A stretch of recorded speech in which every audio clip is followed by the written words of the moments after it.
In the depths of hell they lie.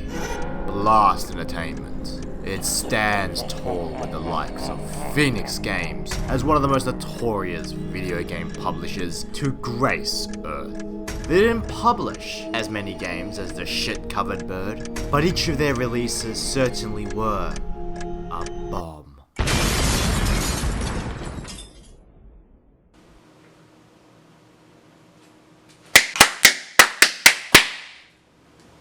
Ow.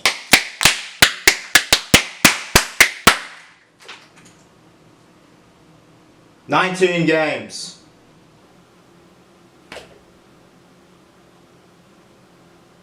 19 games by these motherfuckers. 19 games, more like 19 months to make a video.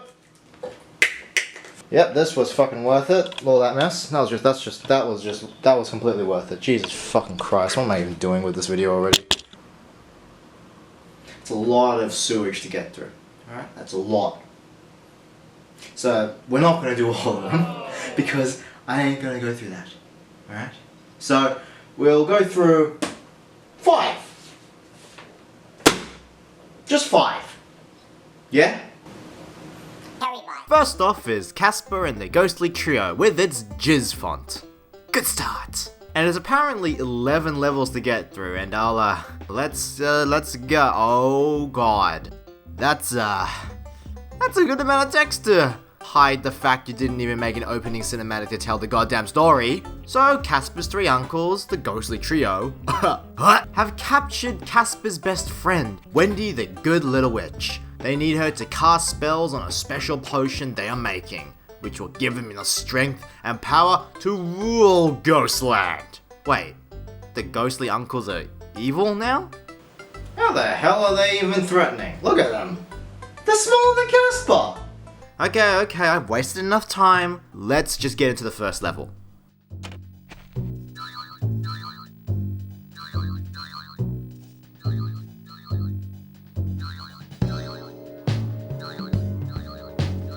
Where do I even begin?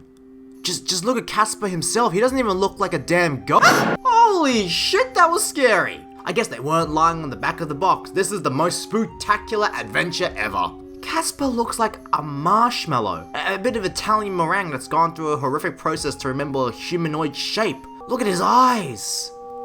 Okay, so we're stuck outside the courtyard and unable to enter the house to tackle the big 3 ghosts. So we need to find 4 keys to open 1 door. Ah yes, those famous quad-locked front doors that require 4 separate keys. I mean, not that that matters, because, you know, Casper's a ghost.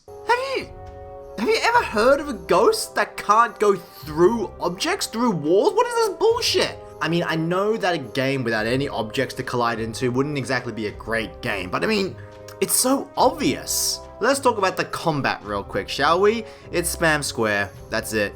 That's all you need to know. There's a shitty lock-on system, and all you gotta do is keep hitting the square button to make sure those little Hadokens hit the mark. And look how many times it takes to kill 1 enemy.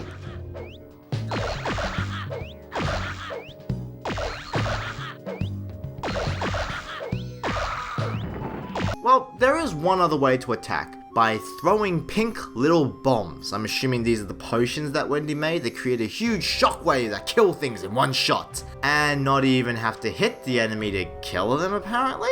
But they also hurt you. That's a great weapon right there. My god, does Casper have to be so weak he can't even survive being in the vague vicinity of where a pink energy potion explodes? So after roaming around finding all 4 keys, we unlock a cement wall to go into a crypt. Let's just get to the next level, shall we?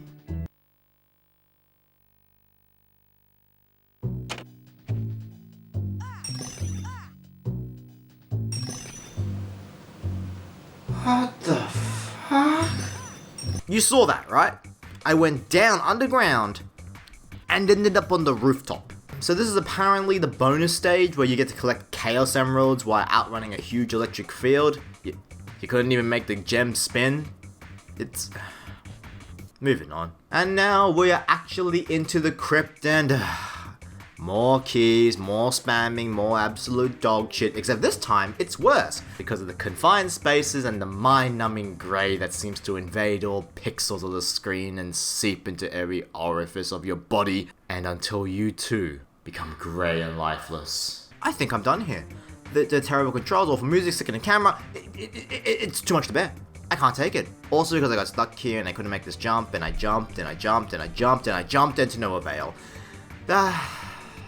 I just fucking rage quit and I thought I had enough footage, honestly. Next up on the firing squad is Paddington Bear, the children's book character mainly popular in Britain, which makes sense seeing how Blast is based there.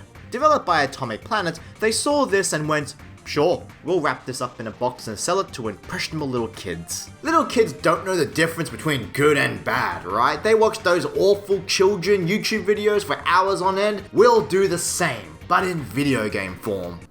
I am now going to show you the main menu screen. And when I do, I want you to remember, someone got paid for this.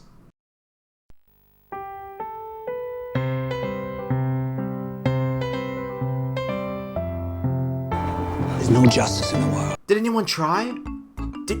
Did one person in quality control look at this menu and say, hey, could you change the font so it looks like it's actually written on an easel? Could you change the perspective of the text to make it look like it's been written on there? Could you put the X button a bit small so it doesn't smash into your eyeball the moment you start the game? Could you, at all, just perhaps, make this look like it wasn't made by children?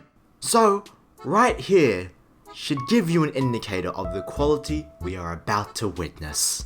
First level's pretty basic, bathroom is flooded, gotta do some simple platforming while watching the absolute stiffest animation I've ever seen for a video game character, and that's it. It's actually unbelievable how little there is to work with. It's the same stuff in the second minigame as well, but instead of avoiding water in a flooded bathroom, you are now avoiding police officers in a train station. Probably because you're harboring a bomb or something. That's the only reason I can think of to avoid police officers when you're lost. Next stage, search for 3 articles of clothing while avoiding salesmen. Should be easy enough, walk around the store until you find the clothes. 20 minutes later. I can't find them. But where are they? What? Are you fucking kidding me? You gotta go and check each rack and search the damn clothes until by chance you happen to find them? What kid is gonna get enjoyment out of that? Hey kids, do you like waiting around in your video game? Well boy gee howdy do I have the game for you. Wait for spinning objects to slowly, painfully slide into view so you can just put them over there and over there. By far the best thing about this scenario in particular is that every so often a Vegemite cheesy scroll spins by and it makes Paddington Bear jet across the room with fire coming out of his ass. Next is taking photos. That's it. Moving on. We're now stuck in an attic and we have to find a key to get out. Oh, I'm sorry, did I say keys? No, I meant marmalade sandwiches. Finding a key in a basement maze would make sense, but instead you are forced to collect sandwiches in order to open a door. Next is Paddington Bear learning to ride a bike and doing bunny hops like a sick cunt. Look at this guy go. He is absolutely killing it. Next, we have to collect objects such as plates, presents and foods back from the back of hedgehogs to gain more slices of bread. But I noticed something in this one. There's no needed number of items to be returned, so I just stood still. I was done. You see this footage right here? I was done. I gave up completely. It broke me. It was 1 AM and I was tired and said enough is enough. And what was I rewarded with? Congratulations. Also, that's the end of the game. Done. You think there's a joke here? No? No, that's it. Alright, we're done with that one. On to the next piece of crap. Wacky races, man murders, you know. I would say that, oh, maybe there's some hope for this, but no. No. I think just playing those two just took all the emotion out of me. Nothing can faze me anymore. So you know what? You know what, Wacky Races, Man Motors? Hit me. Hit me with your goddamn best shot. Come on. I can take anything you give me.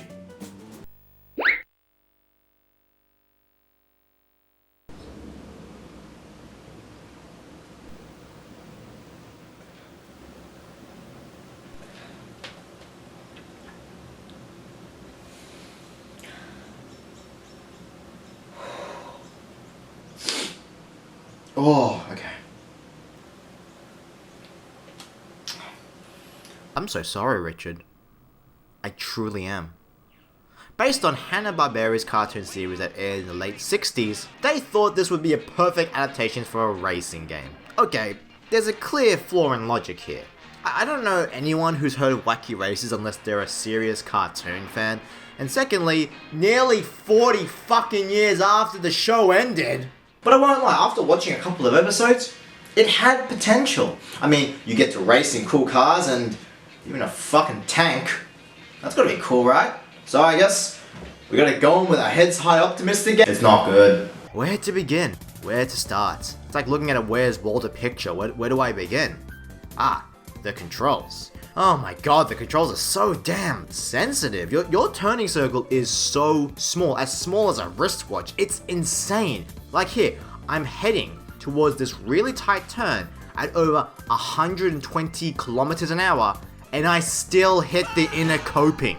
Now, secondly, this is a kart racer. Where's the items? Where's the wackiness? It's a series called Wacky Races. You would think that maybe some over-the-top items would be implemented to match the theme, but no, this is some Rascal Racers shit. Nothing but a booster, which is admittedly mildly cool. You can see the tank actually turning around and it shoots its cannon for speed, which for this company is a godsend of detailing. Third is just the physics. Look at this. Look at this bullshit.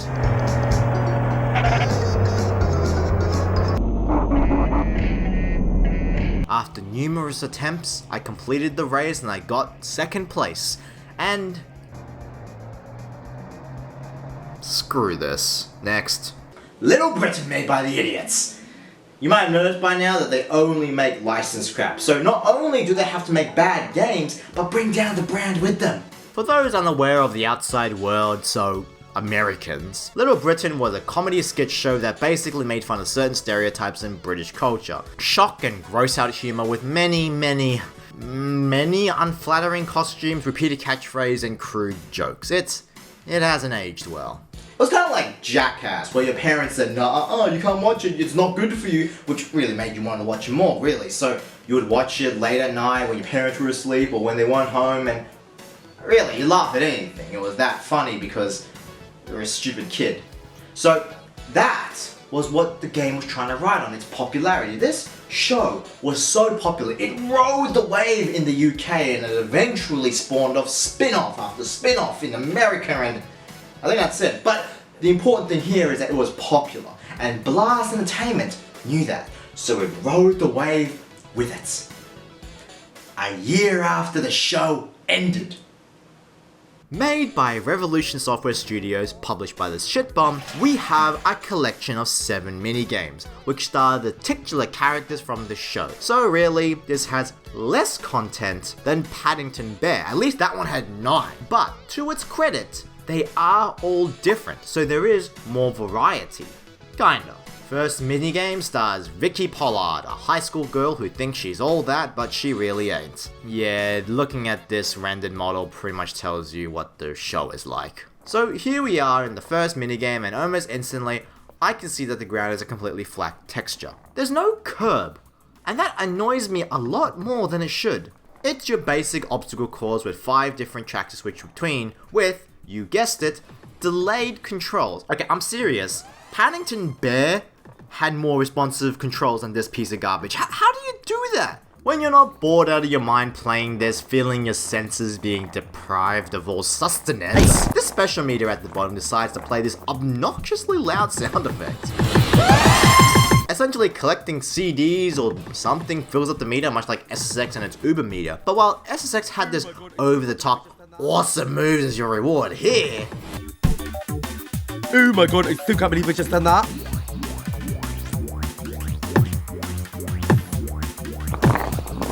Okay. Cool. That was nice. But you know what the sad thing about this is? I can actually imagine someone getting good at this. There's just barely enough game here to warrant getting good at. Some person out there had the PS2 demo disc and Little Britain. That's it.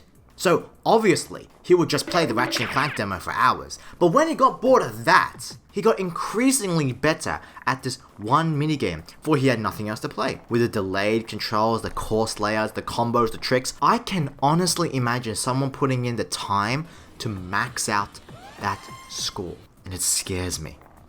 It really scares me. The next minigame stars Lou and Andy. The object of this minigame is to have Andy jump into the pool while doing as many tricks as he can while Lou is distracted. Yeah, Andy pretends to be wheelchair bound to get what he wants. That's the whole premise of that. The idea is pretty basic. Just dive as many times as you can. How can you screw that up? You spam X to walk. You have to mash X to make Lou walk from diving board to diving board for 3 minutes, including the swimming. On top of the spamming of the X button to select which board you want to jump off, you have to press, get this, L1. Why L1? What is with this publisher making you press unintuitive buttons to do basic commands? Why not the X button? Oh wait, you're spamming the fucking thing! Next game stars Marjorie Dawes, the leader of the Fat Fighters, while also being the most passive-aggressive to fatties you'll ever see. And it's Pac-Man. It's zoomed in, ugly, no color, fucked controls, Pac-Man. How do you fuck up both a recognizable show and Pac-Man? Also, who eats cookies like that? To take a small break here, after every minigame clear, you get a small clip from the show, as to be expected. Like after playing the Vicky minigame, you get a Vicky clip. After playing as Andy and Lou, you get to see a skit of them. And after playing the Marjorie minigame, you get an Andy and Lou clip. What? In fact, out of the 7 of the 10 clips I was bothered to unlock, there is 1 each of Daffy, Emily, 2 of Vicky, and 3 of Andy and Lou. Playing favorites much? Next is Letty. She hates frogs. That's her thing. Here she is, squashing frogs. Whack-a-mole. Whack a frog. You wanna know how this game feels? There you go. Next is a soccer minigame. You kick a ball across a field while avoiding waddling kids to score 3 goals. Without a doubt, this is the ugliest game I've seen yet. Just look at this. Look at it. The best model here by far is the main character, Emily himself, or herself. It's terrible. And whenever you score a goal. Next is based on Maggie. Now to summarize the character of Maggie, she's an astute old lady who is absolutely racist. Anything touched by a minority, she rejects. And when I mean she rejects, Maggie.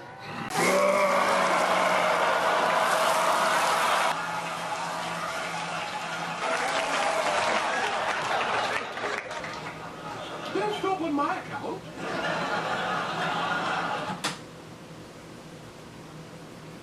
Yep, that's comedy, I guess.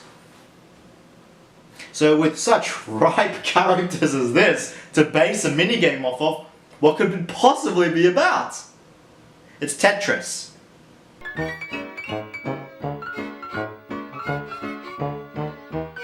Cake.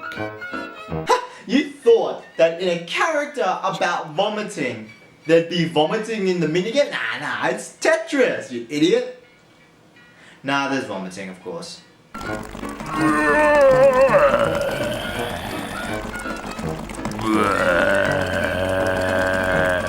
I'm at such a loss here. I'm just gonna put a clip from Oh Marmalade's video about this onto here instead.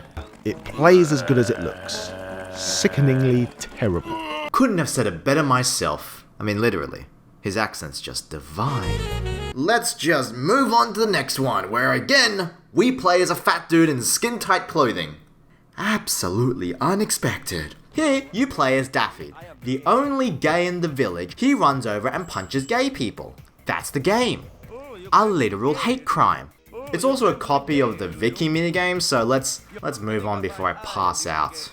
Oh, we're done. Oh, we're done! Next fucking game. The Flintstones, Bedrock Racing. Who here thinks this is gonna be an Echo Fighter of wacky races? Yeah, let's pop this fucker in and have a go. A better showing than Wacky Races, I'll give you that. Plus, it's not in memory of someone, so the depression factor doesn't hit too hard. But let's actually start the game. Wow, it's a reskin of Wacky Races.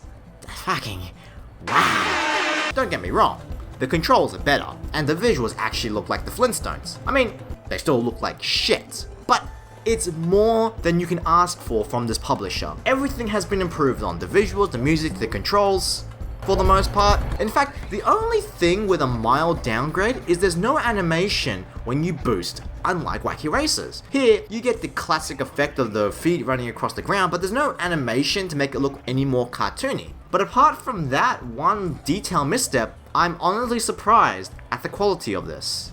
And to be fair to what I just said, take this clip and compare it to literally any other PS2 game. Yeah. Blast set the bar pretty low. Bland, mind-rotting, and the best thing I can say about this is that it's functional, which is exactly what Blast Entertainment encompasses. It even manifests themselves on the back of their game covers. Look at that disgusting orange gradient and that stupid winking bomb. And this is the better version of the back of the games, by the way. Usually they look like this, a horrible yellow, 4 completely plain screenshots, awful text boxes in blood red, the weird borders around the boxes, the boring font, the deja vu.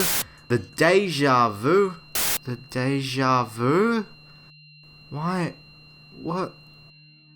What is this familiarity?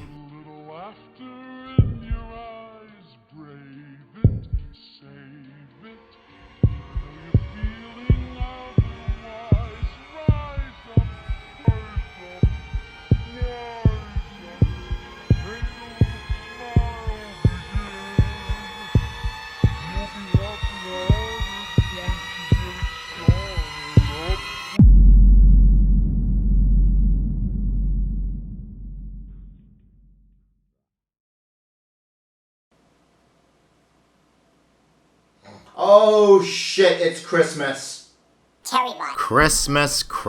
Christmas. Oh, how they don't exist in the video game platform. It makes sense, why? I mean, why base a video game based on a holiday, thereby making it only relevant once a year? Who wants to play a Christmas game in July? But as someone like me who looks at my list of ideas and thinks what they can do for Christmas, there's only a small selection of games to look at, and on top of that, almost everyone else will be doing them. It's like a bunch of toddlers getting their grubby hands in a candy bowl. Only so much to go around. So with so few video games to realistically look at, I just hit a random number generator on Wikipedia and came up with Days Before Christmas. It looks like a pretty standard SNES and Genesis game, so we're just going to order one off eBay here, and it should really...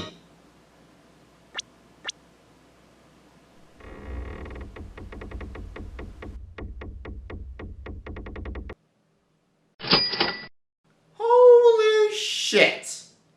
So I'm going to order one off eBay, but a very special eBay, mind you, because this eBay sends it directly to my desktop. Look! It's a Christmas miracle! So this game was developed by Funcom, who made things, and published by Sunsoft. Why does that matter? It doesn't. But there's always that one smartass in the comments who needs to proclaim their knowledge about trivial crap like this. Ho, ho, ho. Merry Christmas.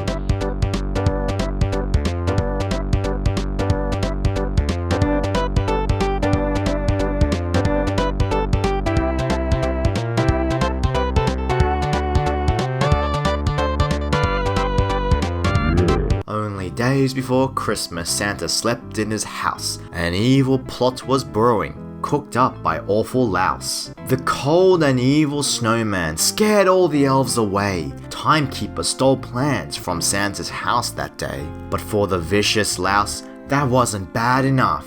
I'm really gonna show him. I'm gonna play rough. You probably have questions like who the hell these people are, what the hell a timekeeper is in particular, and why they want to destroy Christmas, but in all honesty, does that really matter? Let's just get playing. Hiya! Oh, nope, just more text, hold on. Yeah, Santa wakes, elves gone, no presents, beware potion, Santa's evil twin? Fiend from within? Jeez, okay. Well, I mean, sweet, let's go. Oh my god, okay. Yada, beat, bosses, Christmas is, say, let's go! First level, and I must say, it's nice to see the levels in the advent calendar style. It's a nice touch. What isn't a nice touch is Santa's face. Oh god, he's just having the time of his life, ain't he? And here we are in the first level, saving our friend, and oh my god, what is that thing?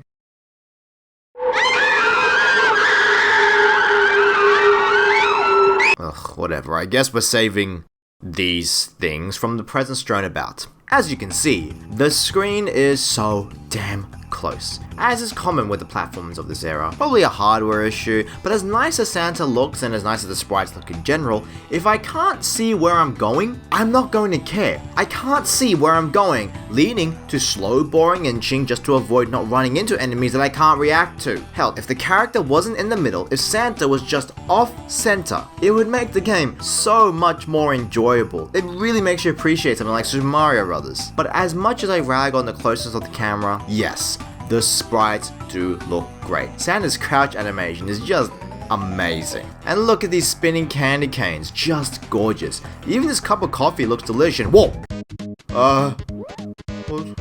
What's going on? Oh, I can't pick up presents. I guess, the music's pretty jamming at least, and, oh, it's over? Okay, moving on. Second level sees Santa falling to his doom. The end. Oh, that's a cute penguin trying to kill me. And literally 30 seconds later, the level is over. Being in the snowy caves now, Santa gains the ability to shoot fire out of his palm to free the reindeer. I didn't think I'd say that today, but then again, Christmas is the season of lighting things on fire. Turkeys, hams, wooden fireplace, Australia. As the levels become more complex, the close camera really starts to make things worse. You're constantly having to stop and crouch to see under you to make sure the platform doesn't lead to your doom, and bullshit leaps of faith. We get to see Santa through a variety of locations. Caves, houses, Arabia, snow and factories. Oh god, please stop. Please stop staring at me. Also, some of the enemies are really weird. Like, there's a standard fare you'd expect. The penguins, various toys gone rogue, bombs within presents, fair enough. But bug-eyed mouse that sometimes goose-step, sentient ice blocks, electrified mice, scuba diving mice, ghost mice. Weird thing for mice going on here, actually. Hat stands with boxing gloves. I don't even know what these things are. And suicidal snowmen throwing their head at me. And yep, they're just trying so hard at it.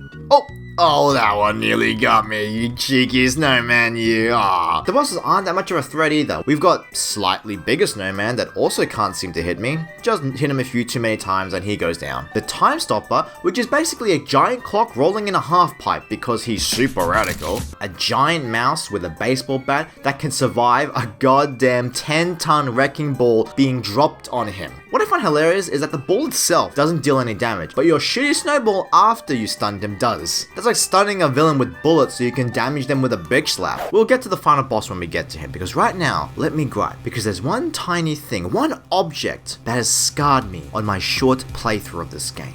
This goddamn hook. Look at it. It begs to be climbed upon. You literally jump from pole to pole to get to this position. You would use all your epic gamer knowledge to good use and know to grab this goddamn chain, but you can't.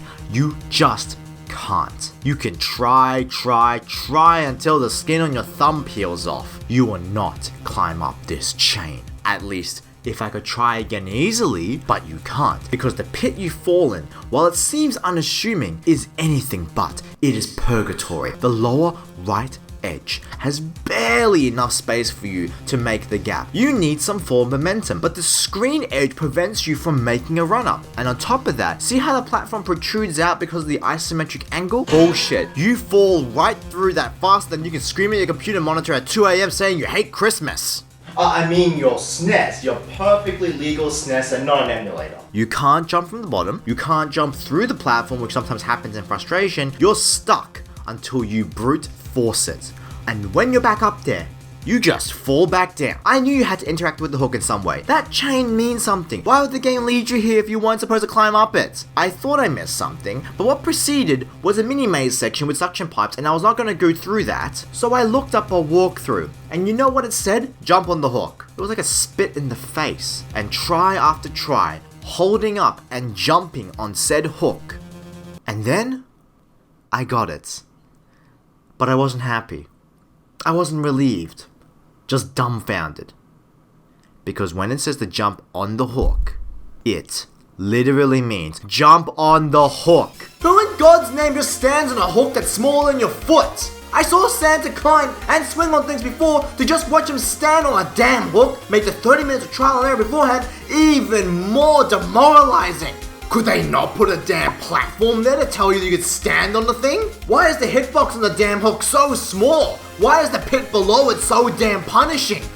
We also get bonus levels, in which we use the presents we collected on the way, yes, those things weren't just for points after all, to throw into live chimneys to give as presents around the world, ranging from the UK, Japan, Russia, and America. I do find it funny you have to throw them down the chimneys with smoke coming out. You know, where the fire is. But after 23 levels of patient standing around, leaps of faith, game overs, hilarious level intro screens, and bullshit platforming, I finally reached the end. And holy crap, that's one scary boss. That's really damn metal. Santa better kick some ass, Metallica style. Mr. Weather, prepare to taste my lightning, you motherfucker.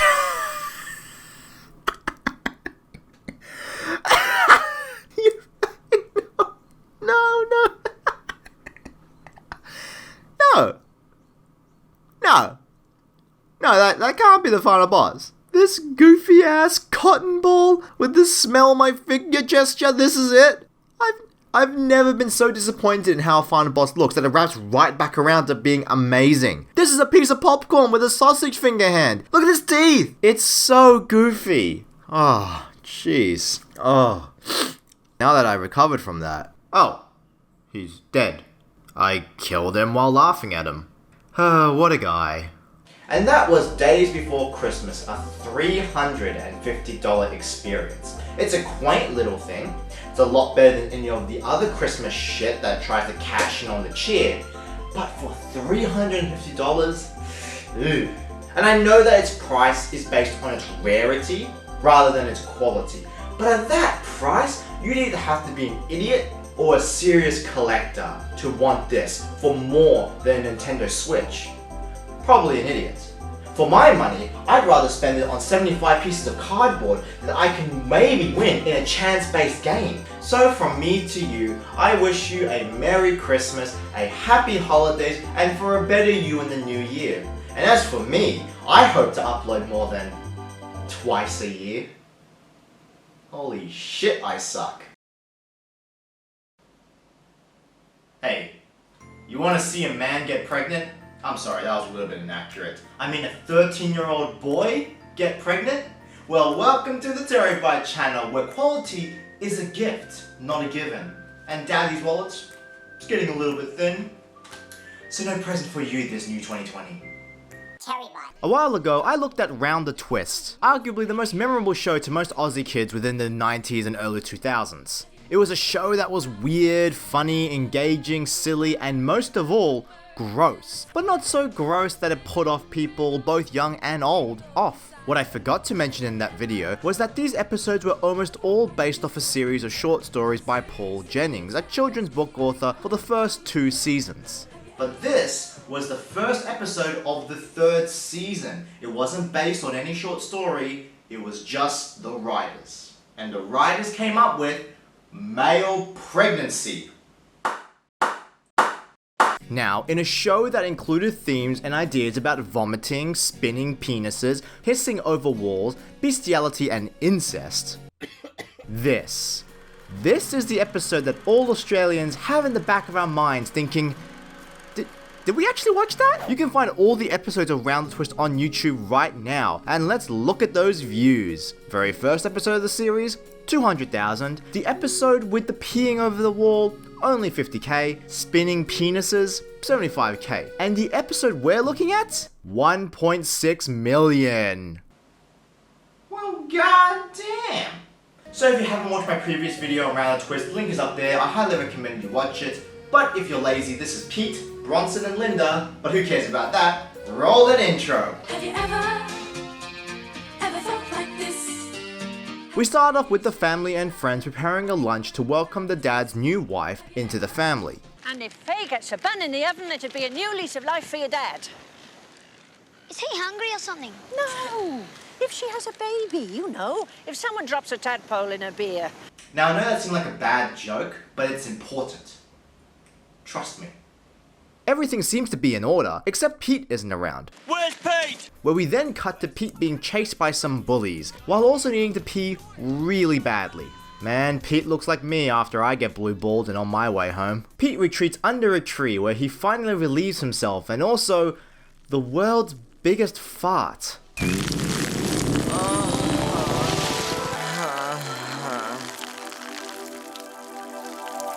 I love how they show the piss stream, which is already well implied, but that piss is so yellow. That is a fluorescent, deeply dehydrated, only drinking Monster energy drink sort of pee. But unfortunately, the bullies find him and all hope is lost. Or as Pete courageously exclaims, "I'm gonna die with my pants down!" But then, the tree starts talking to him. No big deal. And after he makes a deal with the voice, the tree goes whomping Willow and all the bullies' asses. Rabbit's down! Rabbit's down! But I'm up! These have got to be some of the dumbest bullies I've seen. I love it. Oh, by the way, during this whole ordeal, he's still peeing. I timed it, 1 minute and 29 seconds. After Pete is done, a big four-headed hippie girl apparates out of nowhere, just like in Newtown, with a big, cute and goofy smile, essentially making Pete putty in her hands. My name's Ginny Dryad. I'm the spirit of this tree. Would you like to be my boyfriend? Yes! Damn, she works fast. At the rate they're going, they'll have disappointing forest sex within the hour. Pete comes back excitedly to explain to the family that he just did a treat. Met the girl of my dreams! Whoa, Jesus, that's one hell of a jealous advance. What'd that slut do? They say if you put a tadpole in someone's beer, it'll make them go pregnant. So I went the whole hog and put in a frog. That was the payoff. I'm kidding, there's still more. Later on, Peter's being all cringe about being in love when Tree's spirit decides to have round 2. But then, she drops it. Now that we're having a baby. What? Once a man wheeze on the tree and you hold hands and kiss, you can't avoid it. Well, that's awfully specific. So now that Peter's pregnant, you know what time it is. Pregnancy jokes. Morning sickness? Check. Wild mood swings? Check. Food cravings? Check. Arm on back support? Check. Oh, and more Bronson misunderstanding pregnancy jokes. I was just putting some buns in the oven so you could have a baby. Funnily enough, the Dryad spirit remains invisible, just to make Pete look extra insane. Oh yeah, you know how the episode is called The Big Burp? Well, this is why. Just tell them it comes out through your mouth. Through my mouth? What? I can't have a baby through my mouth! I mean, through your mouth is better than through your dick, so count your blessings, Pete. Of course, the whole family doesn't believe it until he finally reveals to them he's got a baby bump. And I have to say, for something that isn't biologically possible, they take it quite casually. Do you reckon I'll still make it onto the footy team? Well... Later on, when Peter's at school, wait, they send him to school? Well, at least he can't be beat up by the bullies. Don't hurt me, I'm pregnant! It's also a little strange how the Dryad can go invisible at will, which leaves the whole "the family don't really believe the girlfriend" thing a bit forced. It may be a very small thing to pick on in a kids show, but it really comes up because not a lot happens in this part. Surprisingly, it's just a bunch of talking, nothing really happens. So on the day of the pregnancy, since it only takes 2 days for the baby to be born, they send Pete to school again. Okay, I know this is semi-rural Australia, but come on, call a midwife, take him to a hospital, anything. I'm trying to be supportive, but everyone just ignores me as though I don't exist. Well, maybe if you weren't invisible all the time, people would acknowledge your existence. And maybe save the trees. You are the mother of the moment. And who's the father, Pete? Well, she's... The father's a she. Don't worry about the father, that's not important. What? I'm pretty sure the father is important, especially if it's a she. The contractions have started. And now begins the contraction scene, the most famous part of the whole episode, and obviously what it's been building up to. Hey, Twistoid! Just because you're pregnant, Twist, doesn't mean you can avoid the knuckle burger. Yeah, it kinda does. What, are you gonna beat up a pregnant 13-year-old boy? We don't have time for this. He's gonna have a baby any minute now. Can't you see he's a contractor? Okay, that was pretty funny. So the bullies help out Pete while he's contracting, while Bronson goes and looks for the tree spirit, which I mean, I don't know how he's really gonna find it, but oh well. I gotta admit, the music really sells the scene. For a kids show aimed at like 15 and under, this is a very well made parody of a hospital drama doing the scene. I saw this movie where there was a birth scene. What was the movie? think it was alien. Okay, that was pretty funny.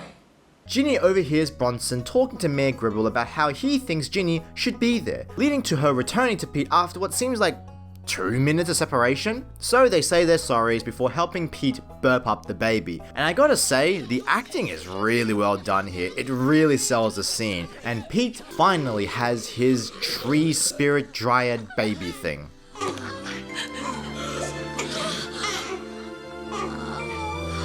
Oh, Jesus Christ. What is that? What is that? What is that? Oh, that looks like Carrot Top being bukkake by Shrek. Oh, that is... Oh, dude.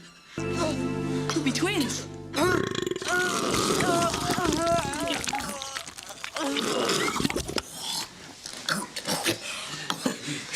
Excuse, just a bit of afterbirth.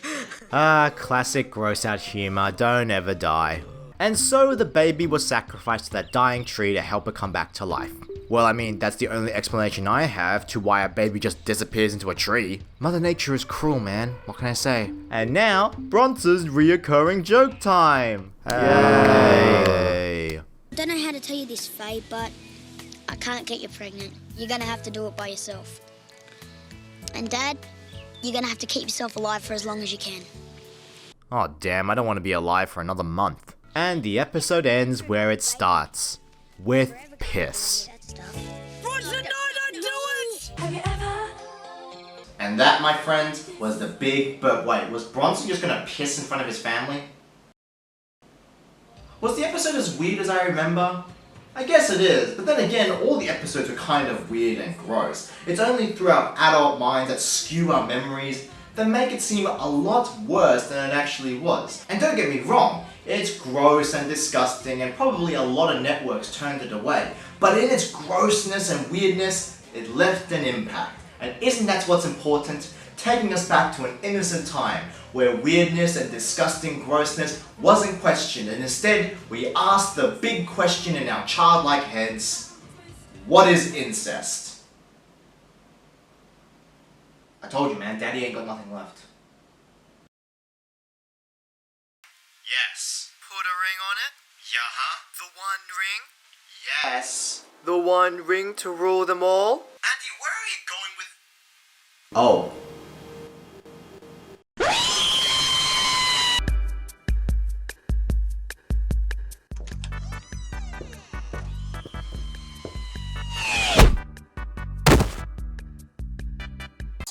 If you're watching this video or follow my channel, you're probably a nerd, a geek, or some realm of social outcast. That means you come to watch me instead of JonTron because you too hipster for those internet mainstream peeps. But this does mean I don't need to introduce Lord of the Rings to you. It's a great book series and a great, albeit a bit too long, movie series with amazing fight scenes and lore. And with such a great premise, with sword fighting, orcs and medieval battles, video games are made. I have many a fond memory of the Third Age and Return of the King on PS2, and also not so fond memories screaming at Two Towers. Oh, and then there's Fellowship of the Ring. Well then, Samwise Gamgee, isn't it? Yeah.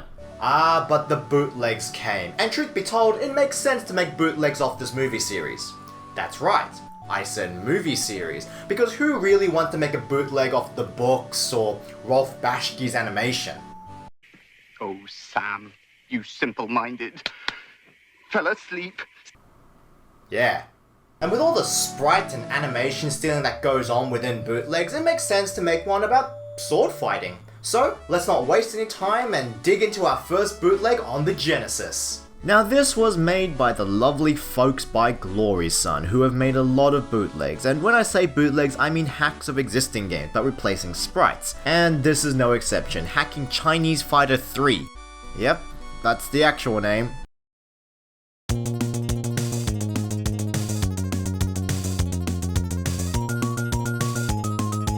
Well, there's one thing Glory Sun games get right, super catchy music. Although it's really just the music from the original game, so I can't actually credit Glory Sun. The first thing I say is positive and I can't even attribute it to the company itself. It's a fighting game. Was not expecting that, but hey, a fighting game with Aragorn versing an orc is pretty cool. We got other characters as well, such as Legolas, Orc, Uruk-hai, and Frodo. Now, considering the movies, I expect Frodo to be pretty weak and the lowest tier, and holy shit, he's jacked! If Frodo was that buff, I think his fight against a tiny heroin addict within a volcano would have been a lot smoother. Also, there's no Gimli? Just saying. Well, what's there to say, honestly? It's a fighting game with some sort of special meter and... what the hell is this background? I think that's supposed to be Minas Tirith, but that just looks straight like Jerusalem. Drop it. So here we're fighting Legolas in the mines of Moria, I think, and he looks like Breath of the Wild Link there. So despite its somewhat hilarious and disproportionate character model, this isn't bad. I mean, it's just an existing game, so let's just move on to the next one, shall we? Let's stick with the same console and developer with Lord of the Rings. That's it. And hey look, it's Gimli! They actually included him this time!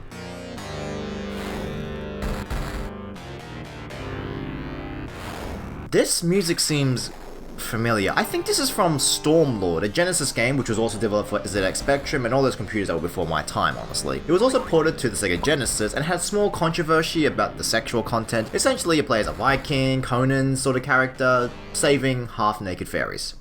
Think about this logically. Half of Terry's videos are porn games. It's a metal sort of game, lots of muscular man tits and demonetization on YouTube. It was received fairly positively, and in all honesty, it isn't an awful game. I remember playing this at a friend's place when I was little, wanting to ogle at 16-bit boobies, and come on, could you blame us? It hasn't got the best controls, but it's passable, and hell, lots of encouragement to finish the game. Whoa, okay, I went a bit off topic there. It's just, I forgot all about this game, and it was like a nostalgic overload, so...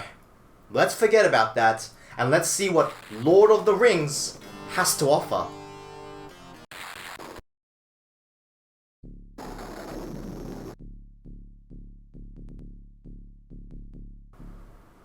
Okay, you know how in my Crash video, there was that one bootleg that was just Zero the Kamikaze Squirrel, but with a power swap of the main character? They didn't even do that! This is literally the exact same game, down to the T. Nothing has changed. Main character, background, tits, it's all the same. So, why am I even talking about this? On to the next one. Made by our lovely folks at Syntax, we bring you Morji 3. I don't know what that means, nor do I care. I imagine it means Lord Ring 3, but I don't really know. But goddamn, I do love the compressed movie stills on a Game Boy Color. There's always something so innocent and hilarious about seeing any of these, honestly, but it's all in Chinese, so let's just get this started.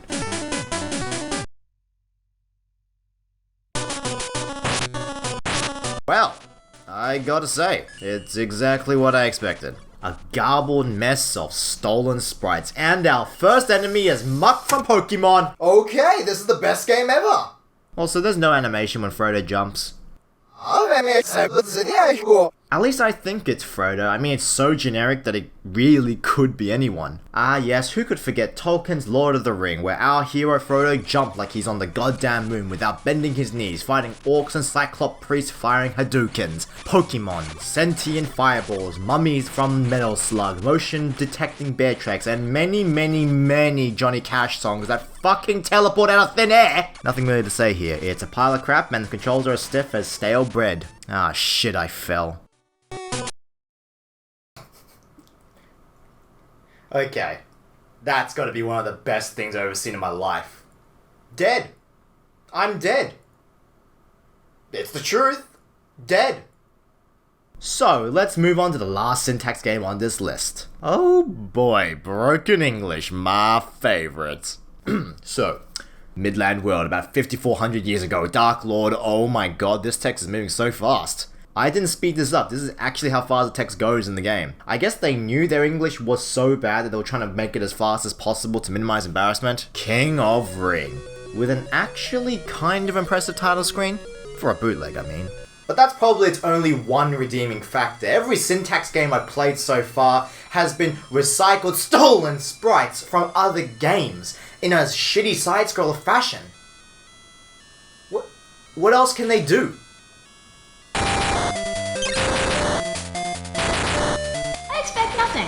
And I'm still let down. So, this is an original game from Syntax. At least, somewhat original. As you can see, it's got a Zelda 2 vibe with its side-scrolling sword sections and top-down view. I mean, the format of Zelda 2 is fairly broad, and for what I can see, the sprites are passable. For the most part.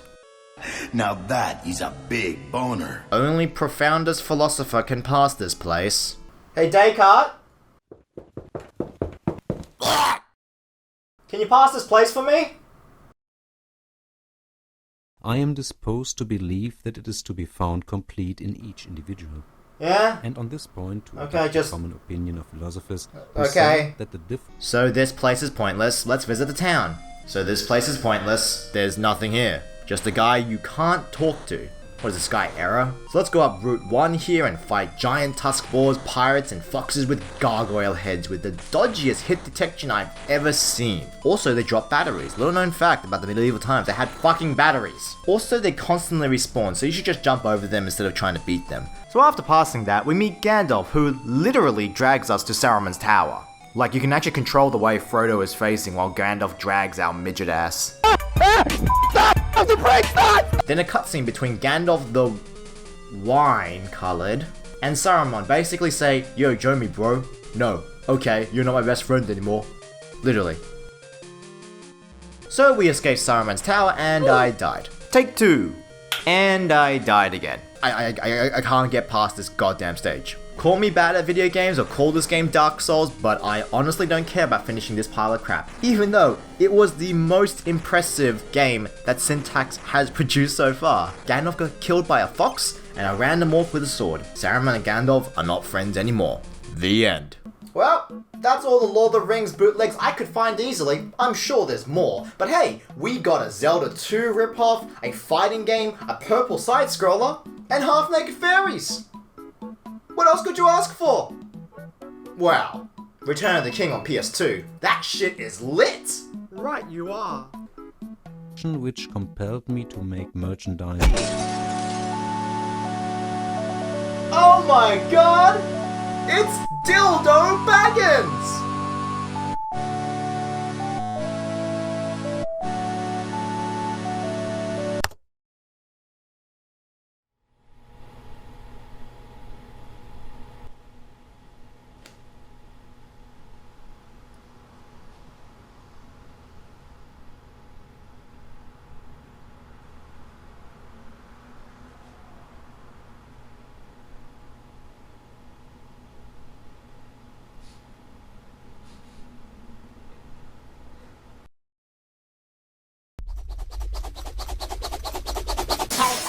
Having celebrities in video games as the star doesn't have the greatest track record. I don't know what it is, but damn, do these shit shows bring down the star. I will never understand why a celebrity or any of their agents would agree to be put into a video game without playing it, or at the very least, have a tiny bit of input into its development.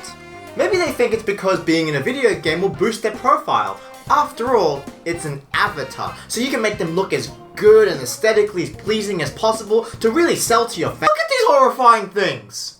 My god, those things are ugly. That's actually supposed to be Keith Urban? That looks like a shaggier Shaggy. And Avril Lavigne, gee. You look like a Monster High girl, but even more plastic. And Fergie. Yeah, you look about the same. Team up with the hottest musicians and athletes, including Fergie, Avril Lavigne, Nelly Furtado, Keith Urban, Sugar Ray Leonard, Krista Yamaguchi, and more. Ouch. Those celebrities couldn't even make back cover billing? That's gotta hurt. Let's see what other celebrities lie in the data. Alright guys, you don't need to make the buttons so intense. You can just tell they were trying way too hard. It's like watching the chairman of Iron Chef America trying to be intimidating. We have Leanne Rimes, Reggie Bush, Mia Hamm, Steve. Yeah, Steve.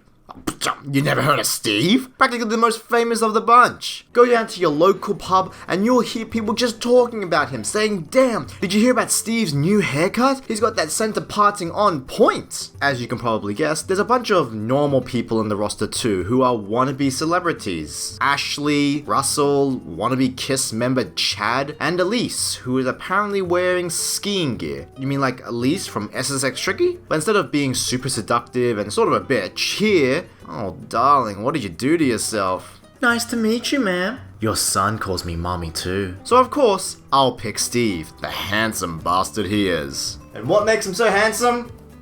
Well, it's his fabulous hair.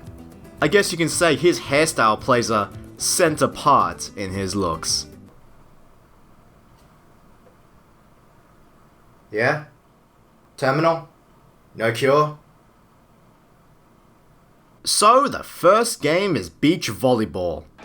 Well, it's volleyball on the beach. The controls are just so violent. I don't know what it is, but you need to almost throw the Wiimote in order for it to land a hit. Ah, fuck. I'm so unfit.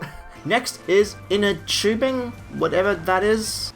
I don't go outside. You're supposed to go around the course and collect a bunch of points in this clusterfuck of a weird physics engine. I don't know how to describe it, but essentially, it's chaos. Anything you touch rubber bands you to infinity and beyond. Suffice it to say, this is probably the most fun of the minigames, and that's not saying a lot at all. Oh boy, canoeing. So this one is actually not too bad either. Just wank the Wiimote and hit to change direction, basic stuff, and... well, dead battery. I'll be right back, guys.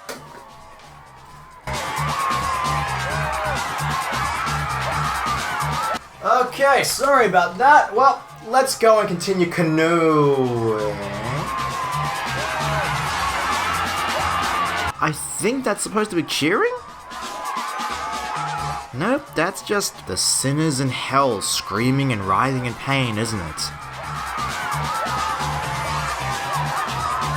Alright, we need you to cheer as if you're in a stadium. Sure thing, what am I cheering for? Oh, well, you're cheering for a fat man in glasses racing against Avril Lavigne, Keith Urban, and Fergie in a canoe on a Wii shovelware title.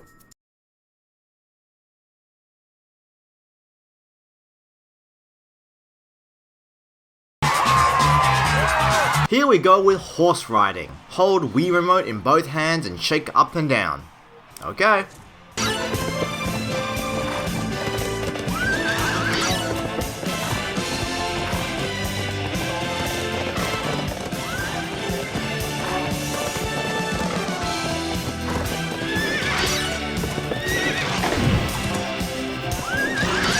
Look, I know the Wii has the stereotype of, oh, just shake and wiggle waggle a Wiimote and you win. But that's not even the problem here. Okay, it is, but more importantly, look at the timer. This is just so long and tedious. Barely anything changes up apart from a few jumps. Nearly 2 minutes of furious shaking. Your wrist goes dead by then. I better move on before I develop carpal tunnel. And now it's time to ski. Well, let me tell you one thing. This ain't no 1080 snowboarding. It's actually 1800 snowboarding. Look at Steve go! Whoa! Next is rock climbing. Yeah, that's definitely a climbing animation. So you have to use the D-pad to awkwardly climb up this mountain and use the B button to jump to the ledge at certain points. I have to say, Keith, buddy, you sure have some great grip. You know, to be able to hold onto a fucking rock cliff with your bare hands. Miss Levine, please show some respect. You are in the presence of Steve. Just show some damn respect. Badminton. It's volleyball with rackets. Oh, and the minigame's exactly like that as well. Nothing much else except for the crowd. They must have like 6 frames of animation. My god, Avril looks really sad about that. Archery. It's basic enough. Just hit the targets. Hit the target. You just hit the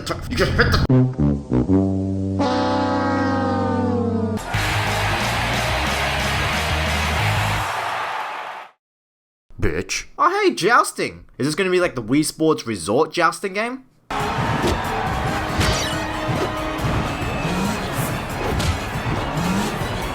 So next in our big lineup of extreme sports, we have curling.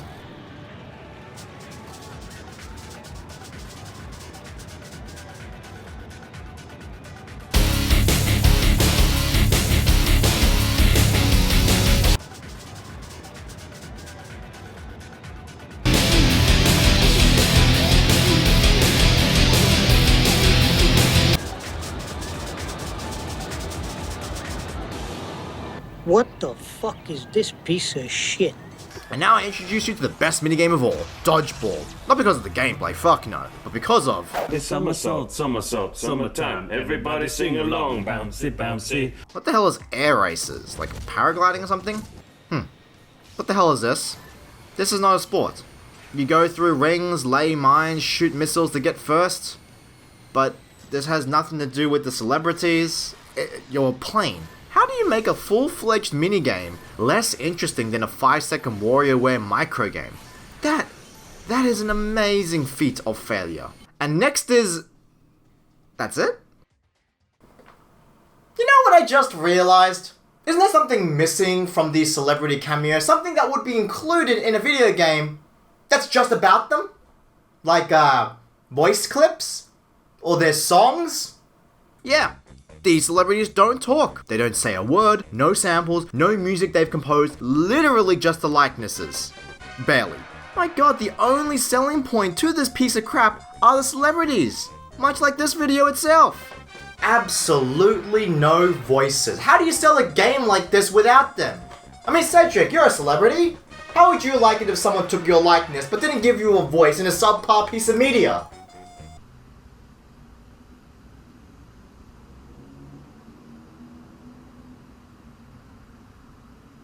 Yeah, exactly! I'm not wearing any pants.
TerryByte. As many of you are aware, I'm a huge Animal Crossing fan. I mean, then again, who isn't in this day and age? I'll tell you who. Hitler. I mean, how can you not love a game which encompasses friendship, relaxation, and basically a gateway into an idyllic life? It's essentially Positivity, the game, the complete opposite of Twitter. But out there in the cruel world, there are people who try to profit off this innocent franchise. They're called Nintendo. But also out there in this cruel world, there are people who try to profit off this innocent franchise in a much less tasteful way. Bootleg apps on the Google Play Store.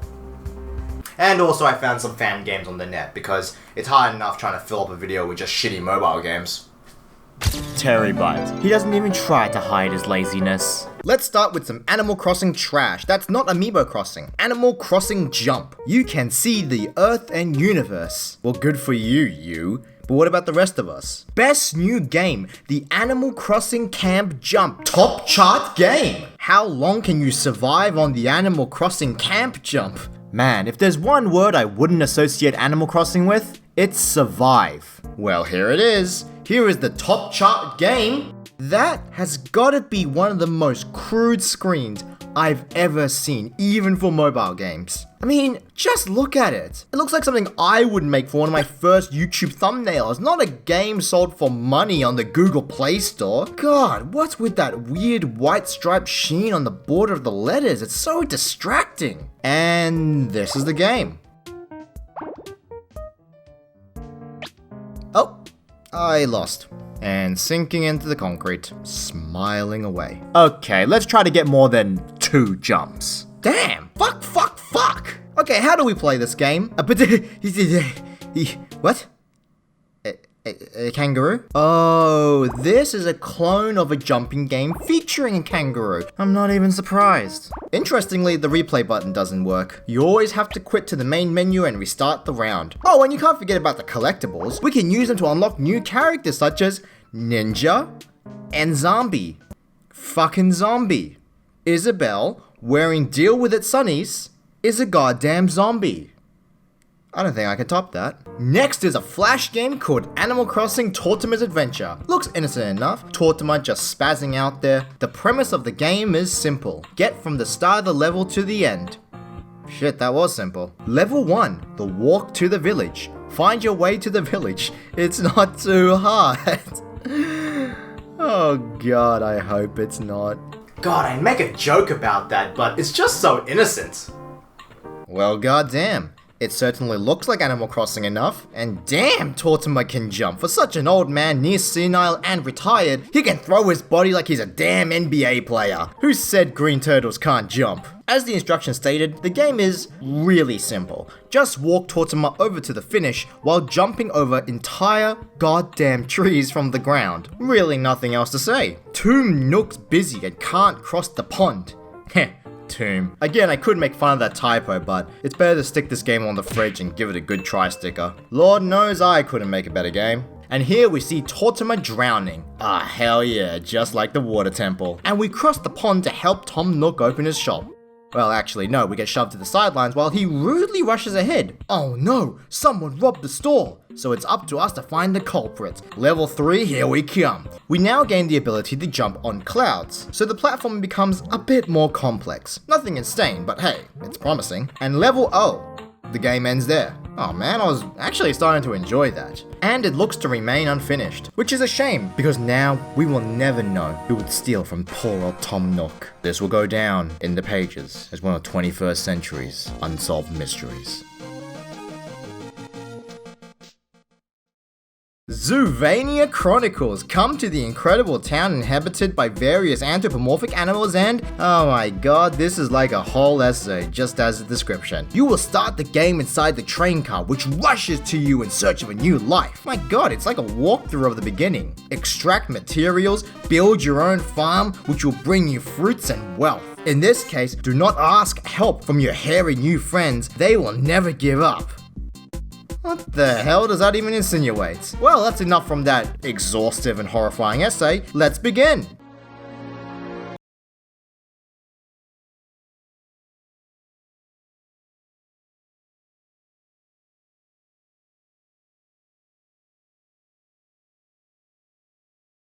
Whoa, hey now, that is some music. Really fitting with the new leaf wallpaper there.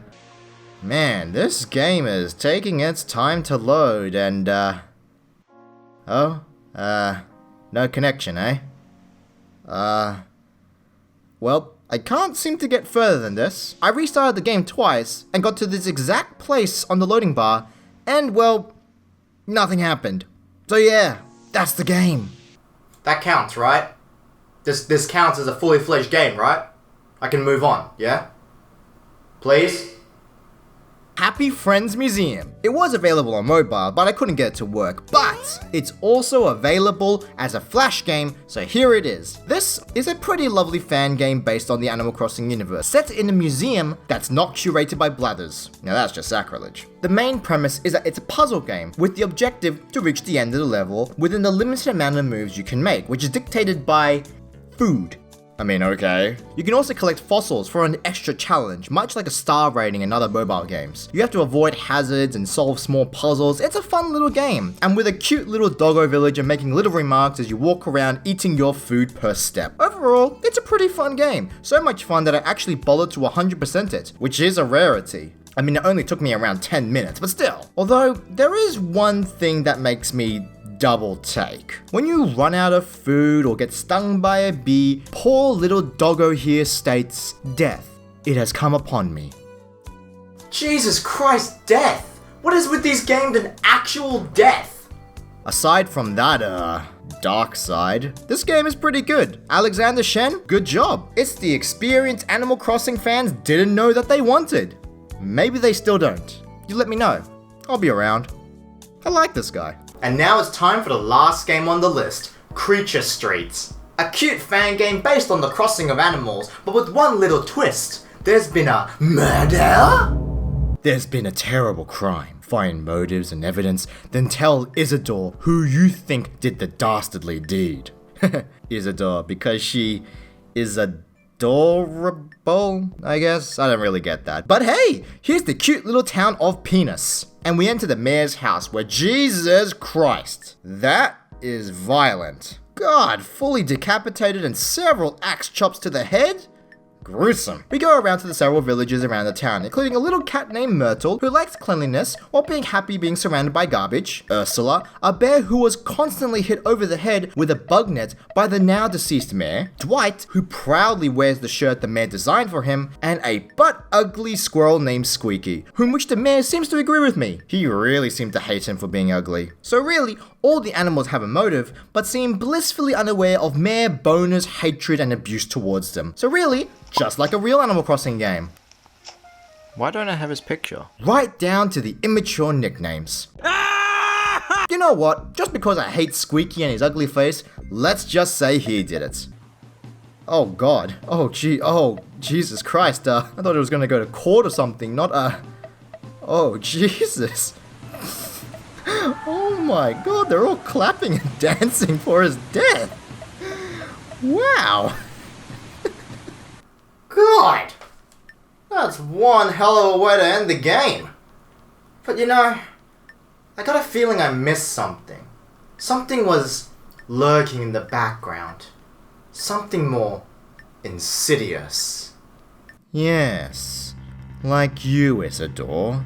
You seemed a bit too nonchalant about the whole mayor being killed thing. I have a sneaking suspicion you did it, Isidore! Hey, please come with me. Every fucking time a human rolls up in some train or bus, they immediately become mayor. Do you know how that makes me feel, detective? I've been the backbone of this damn town for years. But do I ever get to be mayor? Of course not. Isidore, I'm taking you in. I'm sorry. I'll do anything to save this town. Oh, God, Isidore?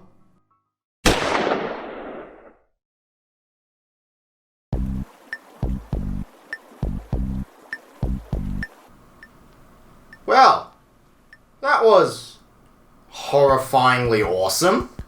That was a great little game. That was a beautiful send-up of everything silly that happens in the Animal Crossing universe. The dumb villages, the stupid placement of furniture, the mayor doing idiotic things, dumb clothes. It's all there. All these little details made by people who really do like Animal Crossing. And for a little thing made during a game jam, that exceeded my expectations. What a great little thing to end on.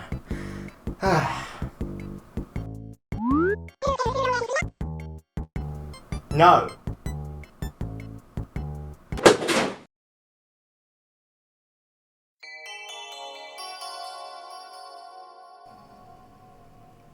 You know, there are some pieces of electronic media that are just not worthy of anything. They're not worthy of being acknowledged. The mere fact I'm talking about it is too good for it. But here I am. Frogger the Great Quest is something so unpleasant, it leaves me with a feeling of hopelessness. That for everything that humankind could make in the past, present, and future, for all our great marvels, something horrible lies in its roots. Like a frog in my throat. It leaves me with a feeling of disgust. This is one game that left me with no joy, no excitement, no engagement, no hoppiness.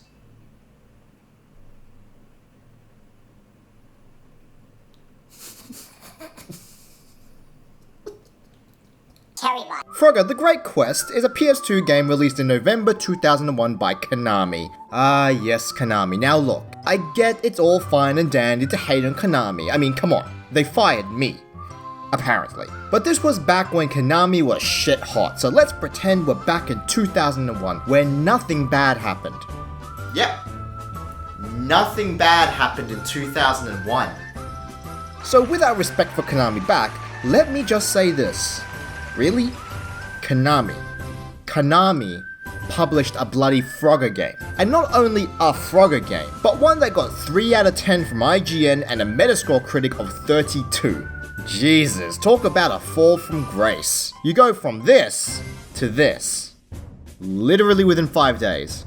So let's not waste any more time, let's hop in. And no, I'm not going to be doing frog puns the entire episode. That's too hard, I'll probably croak.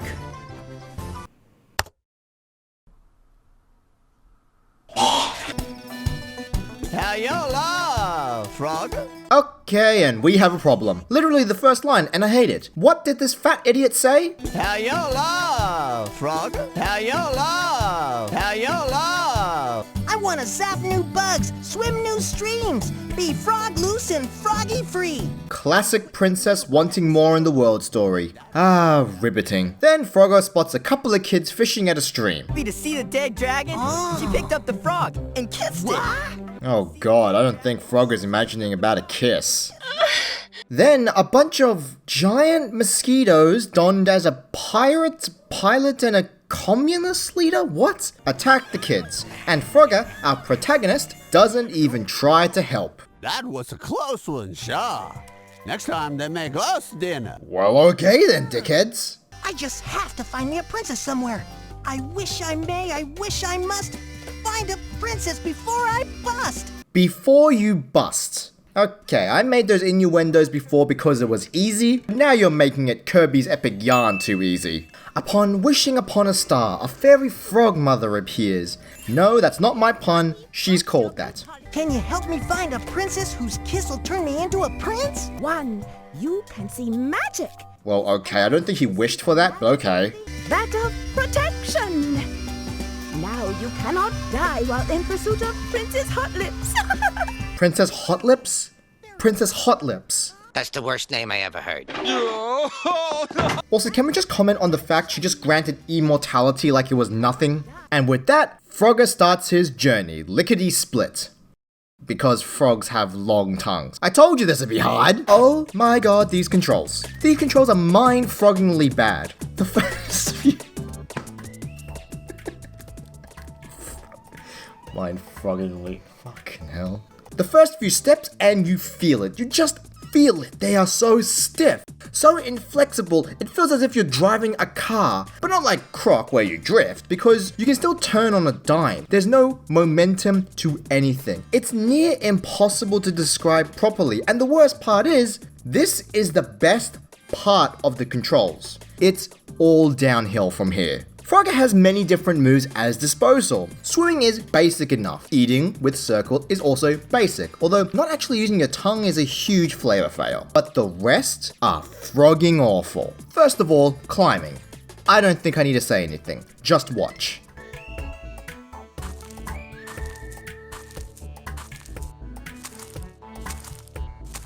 But as mind-numbingly boring as it is, it at least works. And when I say that the best aspect about your game is that it works, you're in for a bad time. That's like saying the food was edible, the exam results were passable, the YouTube video was 10 minutes long.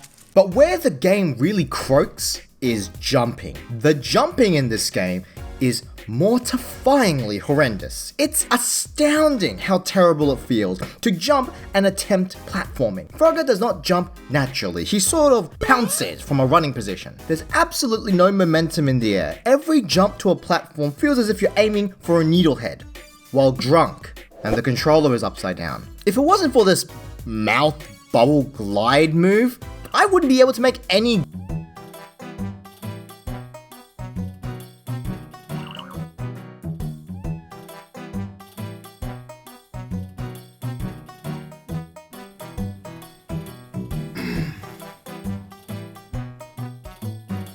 jump. But as messed up as the jumping controls are, in a game about a frog no less, the combat. Oh my god, the combat. I will now proceed to show you a basic enemy encounter in this piece of interactive electronic media. Snicker, slice! This is it.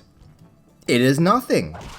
Purgatory. There is a lot of combat in this game, and after the hours of gameplay, I can confidently tell you right now, I have no idea how this fighting works. I don't know what hits, what doesn't, how I get hit, how much health they have, how to avoid to get hit. I have absolutely no info to work off. I literally mashed square until I won out of pure luck and sheer frustration.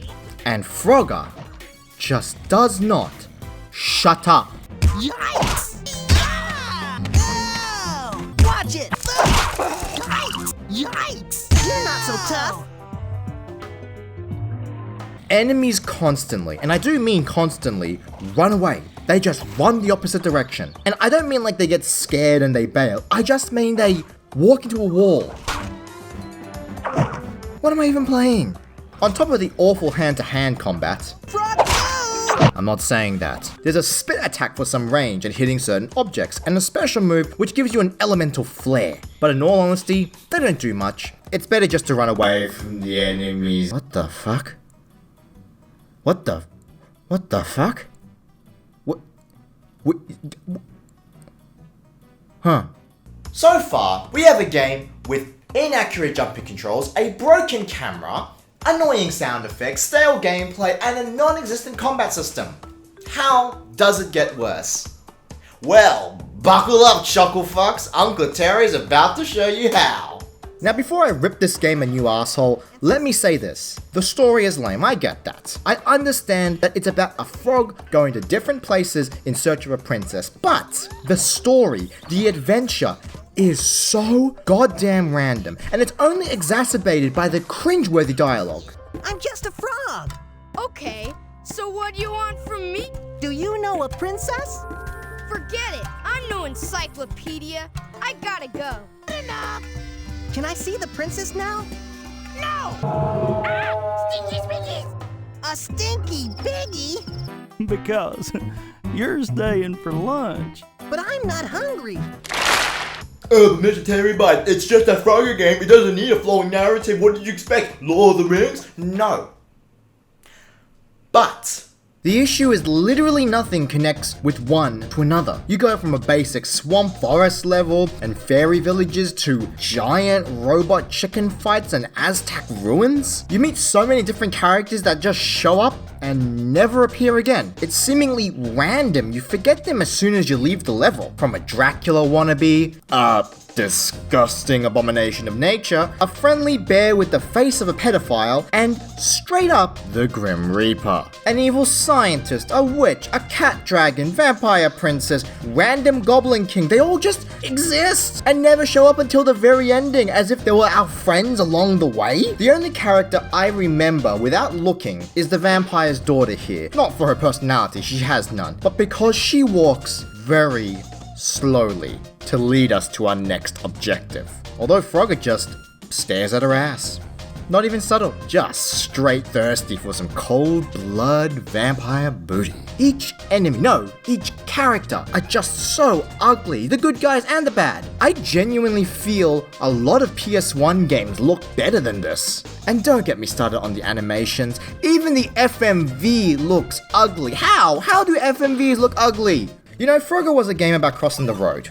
Now, I know you can't make a PS2 game just based on this idea, and to make something like this, I'll admit, it's creative, but it's so rushed, sloppy and poorly executed, and pretty much unfinished. With mutilated controls, awful visuals, non-existent camera, boring gameplay, near impossible platforming, obnoxious sound effects, and a story so nonsensical it makes the pacing of The Room seem like Citizen Kane, this here is an unforgettable froggin' toad of shit.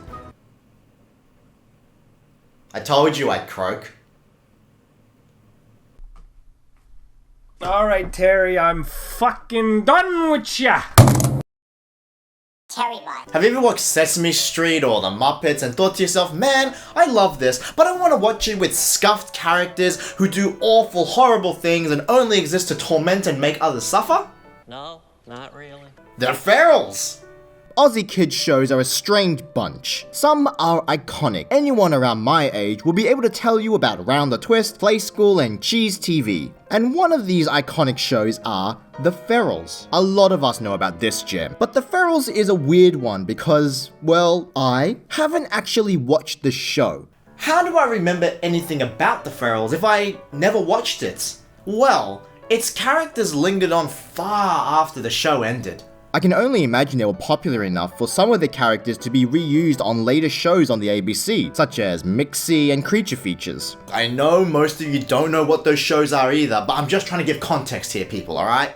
So, without watching the show, which ended on the year I was born, I know most of these characters, and if that's not at least impactful, I don't know what is. But how can I talk about a show about Raggedy Muppets without a Raggedy Muppet? So here to watch and make jokes with me is a very special guest, Petronius! I meant Pupetronius. Freudian slip there.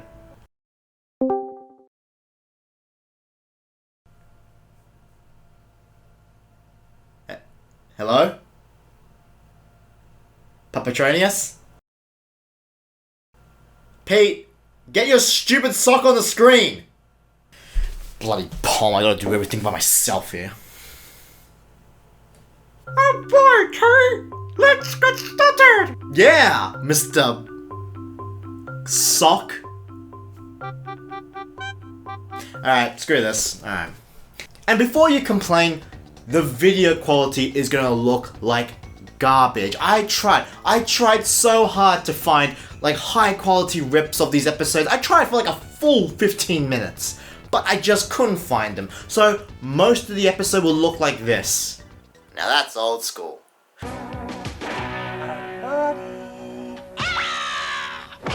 And that's how you make an entrance. Ragdolls through a window. God, it's like a real fight in here, with hits more impactful than a Marvel movie. For history, mange brain. Then we cut to an apartment with two more generic human characters. Someone's finally moving into the old place next door. Look at all their junk. A new person moves into the house, which is a big problem for the puppets, since they're squatting in the shed that's part of the house. Someone's moving into the house. What? Well, if it isn't the Four Stooges. And then they meet these two characters. Oh god, they look like they were found in a dollar store and spruced up slightly. It's not exactly cohesive with the main four. Also, they hate each other. Oh, we're putting up posters for the talent quest. Wow, a talent quest! What's a talent quest? A talent quest is For losers. Why don't you two leave Jomper's nick off? We've got important things to think about. Oh, okay. What was the episode called again? Huh. I bet you that throwaway line will never be called back upon. Much like Pupetronius here. Never called back upon. And now we meet the person moving into said house. And hold on here. Tight shirt, on a mobile phone without the care in the world, a douchey haircut, ignores ya at the first instance of seeing ya. I think he's going to be the butt of the joke for the series, ladies and gentlemen. Well, hey, isn't that something?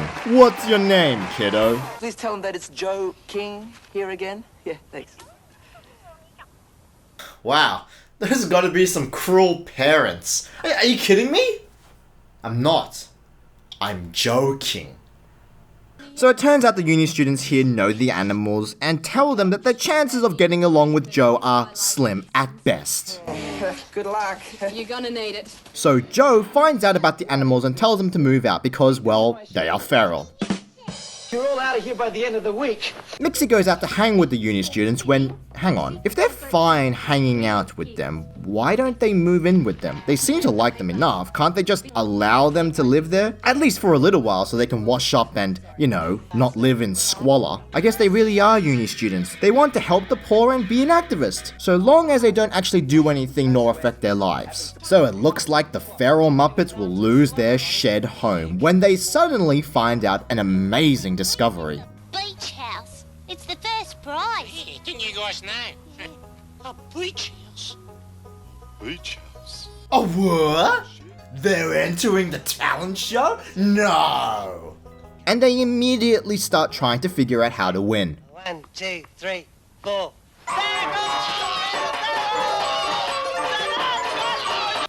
Even the Beatles started somewhere. Me with music lessons. Okay, that was pretty funny. So later on, Raditz is trying to improve his singing when Invention Boy comes along with his cardboard box with lights attached. Oh, I mean Invention. An experimental electronic sound synthesizer, able to analyze and duplicate any sound in the world. Correctly programmed, it can even improve the quality of the sound. Trains and sirens, explosions, bands, anything.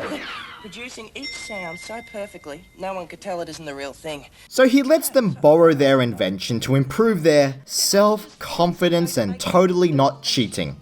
You know, for someone who studies quantum physics, you sure are stupid. Well, it could be, but just leave the settings exactly as they're programmed. Now remember, this is highly experimental electronics. Don't touch the digital volume enhancer, okay? It's really Relax, Lenny. They're gonna touch the knob, aren't they?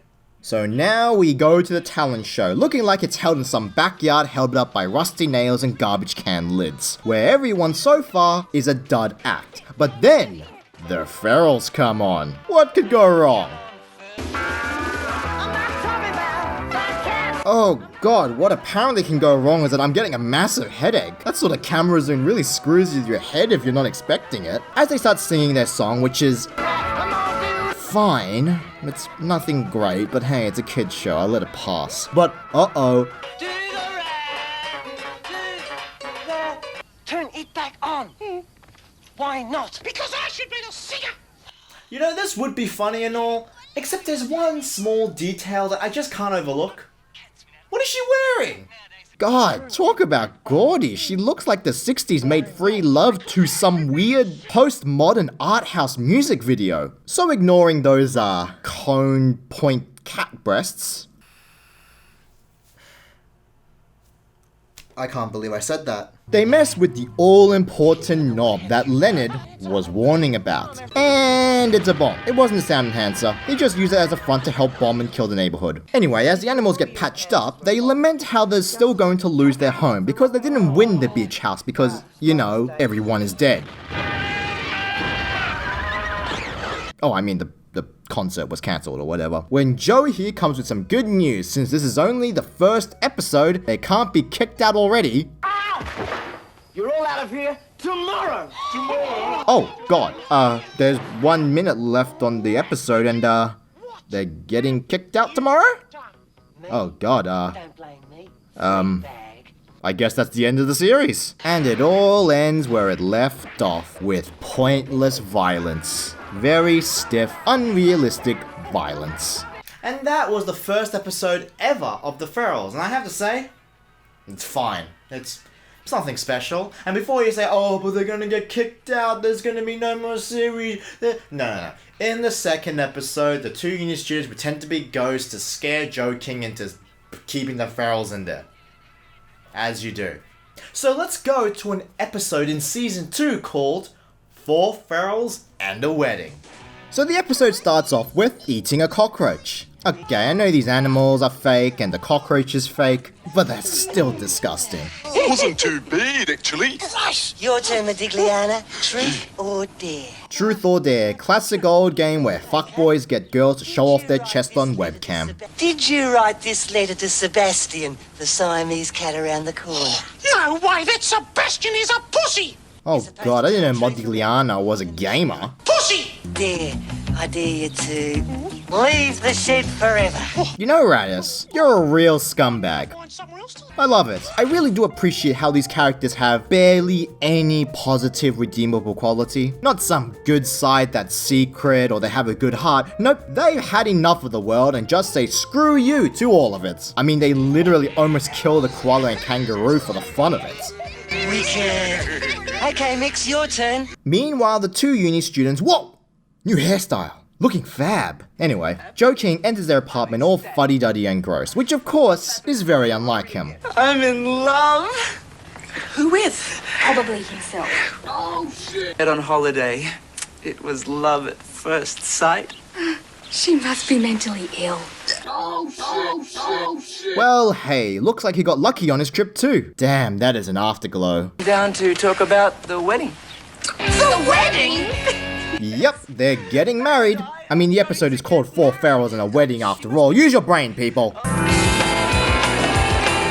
I wish I could see you soon, Faye. Oh gosh, she's on the phone with his fiancée, and the Ferals are outside doing Daze. Nothing could go wrong. Oh, he said the bad thing to the Ferals and the fiancée thought it was for her. Oh no.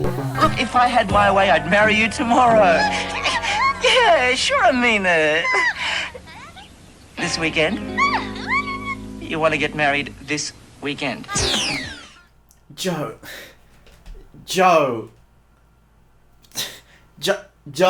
she's crazy. She's insane. Don't. Fucking Joe King, man. Just, this guy. You want to get married this weekend?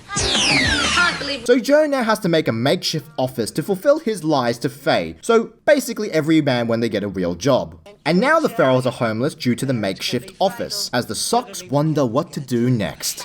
Yes? If I hadn't have done that there, Joe would have asked me to be flower bunny at his wedding. You two don't get it, do you? And I also think you shouldn't hold your breath for too long, Darren, because you might faint.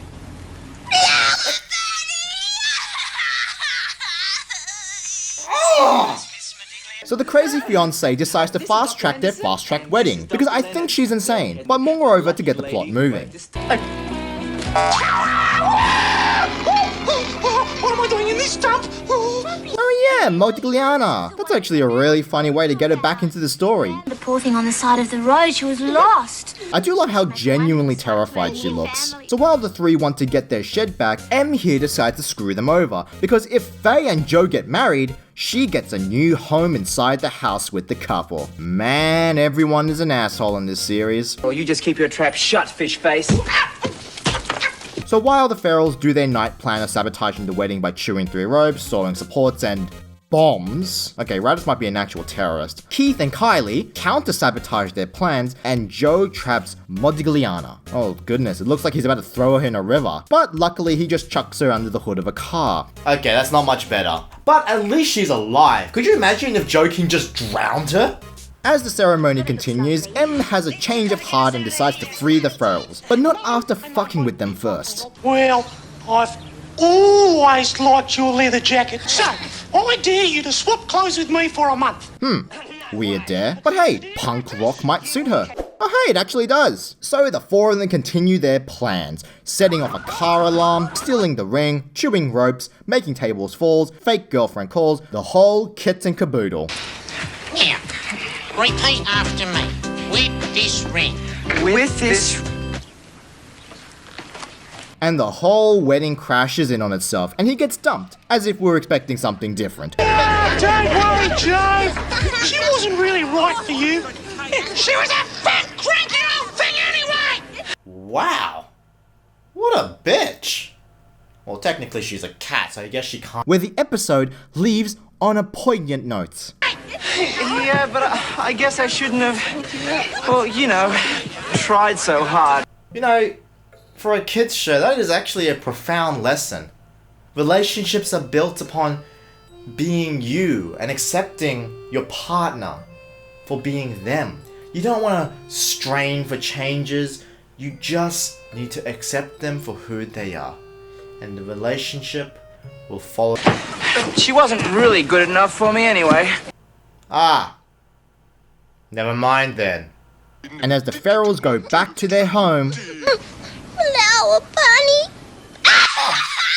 it ends with a tender moment. Has anyone ever told you look absolutely gorgeous in pink?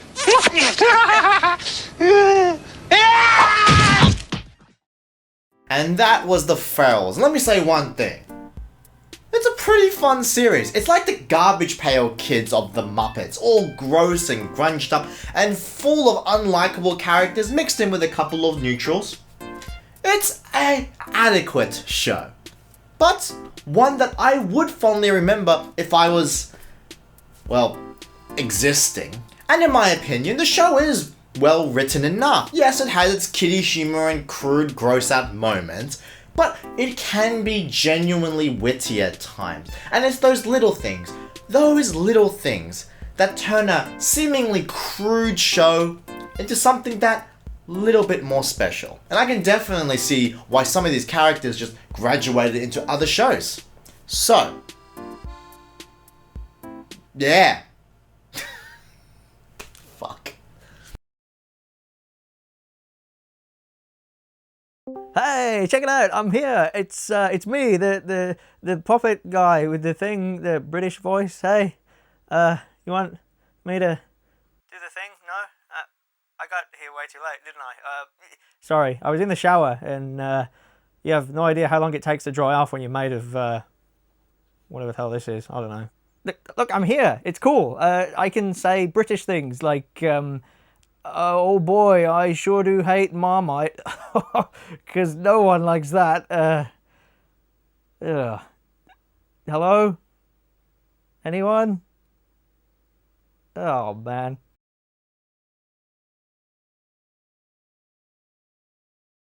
I've been in a goddamn suit to talk about this clunky mess. I'm gonna go with Ghost here, not only because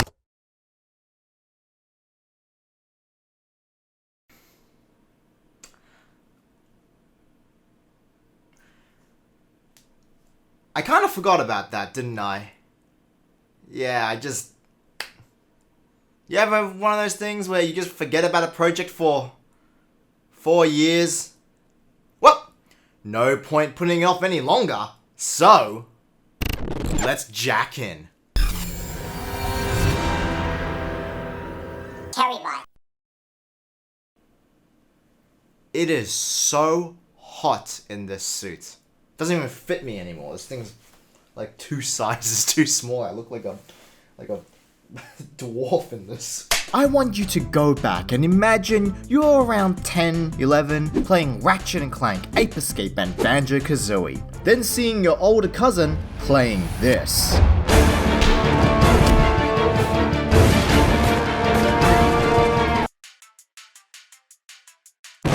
I would watch religiously whenever he would stick that bad boy in and play, but I never touched the controller for 2 reasons. 1, I thought the game looked complex, like I had to think about dodging all those bullets, ammo conservation, and those jumps and flips. I was intimidated, scared by the complexity and edginess that was before me. The second reason was that my cousin would shout at me if I messed with his save profile. Man, I thought he was so cool back then. Those were the days. I was young and stupid back then, but now I'm older and wise. Okay, maybe not wiser, but at least I'm older. Older and dying. But I found my old copy of the game, so let's pop this bad boy in to see if my younger self had any taste back then.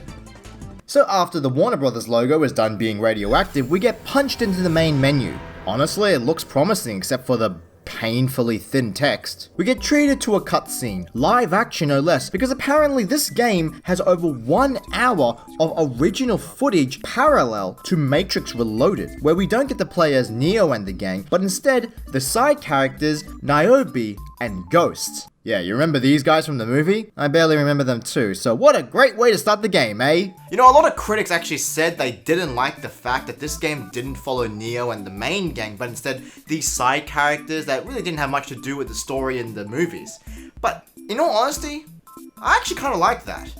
It's fun seeing what the so-called unimportant characters do to allow the protagonist to go on their quest. And if you were a fan of the movie franchise, this would have been kind of cool. You're not an all-powerful Jesus symbolism named Tom that has an inability to express emotion. You're an agent with some special powers, but not a god. But even though we're following different characters, it's a shame they're still following Neo's directive, as in not showing any emotion. This won't be easy. Thaddeus was my friend. I have to tell you, Niobe, I'm allergic to eye contact, and color, and emotion, and good acting. You didn't trust him. Whatever's in that box cost... Jesus Christ, I don't care. Oops, also allergic. Eye contact, remember? And here's Sparks. You remember him? Me neither. He does comic relief. Body's back to Zion. Do you prefer cremation or the gardens? :/execute command.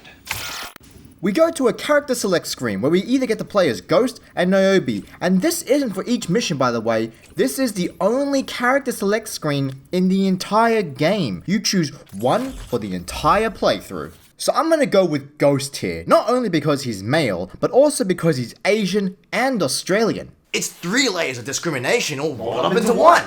And then we get booted to, yeah, this ugliness. It's weird, aesthetically they look fine. For PS2 this is passable, with graphics that match the actors' likenesses well, but the stiff motions and the mouth movement, you can't help but compare this to the live action 35mm. This game honestly shoots itself in the foot by giving us film clips, very long, expositional film clips mind you, that cut directly into the in-game stuff. You can't help but to compare. Although they both are equally as stiff. But one thing I do have to talk about is, well, I'm sure you can see it. Or rather, not see it, because it's not there. Color. My God, look how dreary this city is. I know it's emulating the movie, but it's like Gotham City with the contrast slightly up. So this is the first level, pretty basic. We have to retrieve a package because plot. And oops, I accidentally shot a bullet. Well, I guess R1 shoots things, standard enough, and let's get moving. Oh my goodness, that's a run animation. Are we supposed to take that seriously? Maybe it's to put all the gunmen in a fit of laughter so we can easily kill them. He must be running so stiffly due to all that leather he's wearing. God, just imagine the squeaking. So how does Ghost control here? Well, he drives like a car. Well, instead of, oh, I don't know, every other video game in the world using the left analog stick to just move around in the direction you walk in, you instead have to veer yourself with the camera on the right stick. It's like tank controls? Sorta? And even though it's only sort of tank controls, it's 100% stupid. It's not like you just strafe left and right either. You turn in place, spinning while your neck contorts in a horrific fashion. Instead, to strafe, you press R2 and L2. And let me remind you, trying to remember that while also spamming R1 is harder than it looks. Intermixed in all this is hand-to-hand combat, which, well, it works. You just have to spam circle, because apparently no one can touch you while you're doing that. Maybe Ghost is a relative to Eddie with his easy playstyles. Other than that, there isn't too much to say. Shoot with R1 and miss most of your shots, run around kicking people in the head, and get into hand-to-hand combat while the guys with guns just wait. So while going door to door, running like a wax madman with a latex fetish, you may encounter the most sinister enemy you've ever encountered. One shrouded with darkness, expertise, and only knows suffering. The dreaded loading screen. Yeah, you'll face so many loading screens in one level, purely because this game can't seem to load more than 5 minutes of gameplay at a time. My God, if you thought Sonic 06 was bad, well, it's the worst, but this is pretty close. Now you would think that a shoot 'em up where you run down hallways with guns and straight arms, pivoting like a madman, interspersed with just loading screens, would be fairly easy. But no. No. While it's a basic run and gun shoot 'em up, walking around like a goddamn robot and doing spinny moves by pressing L1 to focus and do all that Matrix shit you see, this game is pretty difficult if you plan to play casually, because while the AI is easy to exploit at times, and quite often they glitch out, when the game does what it's supposed to do, it can be brutal. And that's the worst thing when reviewing games. Playing an easy but boring game means I can actually relax and think about all the funny stuff that's happening within. Playing a hard but rewarding game is obviously immensely satisfying. Woohoo! Easy! Didn't even break a sweat. But when a game is so boring to play or to look at or even get invested in, while also grabbing your balls tighter than Trinity's outfits, this is true frustration. I'm just walking along and, oh my God, a fucking helicopter just apparated out of thin air and is shooting me down. And after you attempt to take cover, a SWAT team comes down to unload a barrage of bullets while you have no cover and being flanked. Suffice it to say, it slaughters you. Which is why I resorted to cheats. Yes, you can call me a wuss for cheating, but in my defense, I didn't really cheat, I changed the system. I hacked in Matrix flavor. Also, that's what the game actually calls it, so give me a break. If you didn't notice in the main menu, there's a hacking option, obviously tying into the whole Matrix motif that's got going on, but in all honesty, it's kind of cool. You can manipulate levels into dropping certain weapons at certain stages, you can talk to Morpheus and Neo if you know what you're doing. There's actually a fair amount of depth to this simple hacking screen. They really went out with all the details here. Not that I really explored it that much, I just read off a list. I just put in invincibility and infinite ammo. Sue me, okay? Sue me. A fun little secret is that the cheat codes are actually displayed on highway signs during certain levels, which is pretty neat, albeit completely fucking random. Oh yeah, there's car levels. They suck. Okay, perhaps that was a little bit too compact, and there are some cool things about it, like the fact that cars blow up like a balloon hitting a needle. It's kinda crazy, but with all these explosions and gunfights and flying cars going on,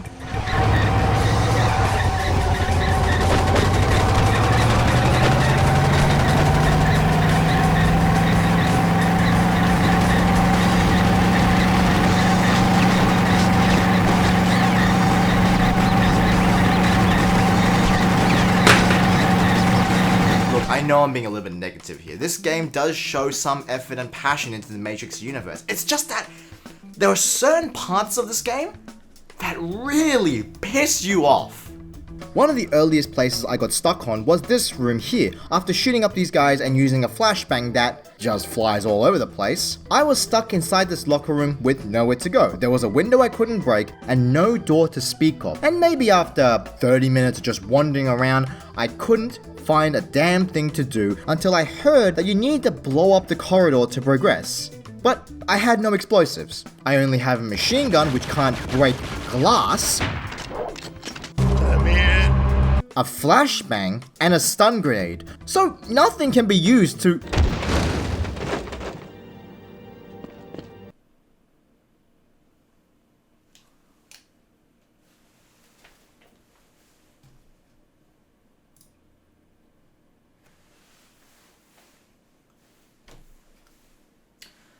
A stun grenade, also known as a flash grenade, flashbang, or sound bomb, is a less lethal explosive device used to temporarily disorientate an enemy's senses, and it is designed to produce a blinding flash of light, and can also knock down walls.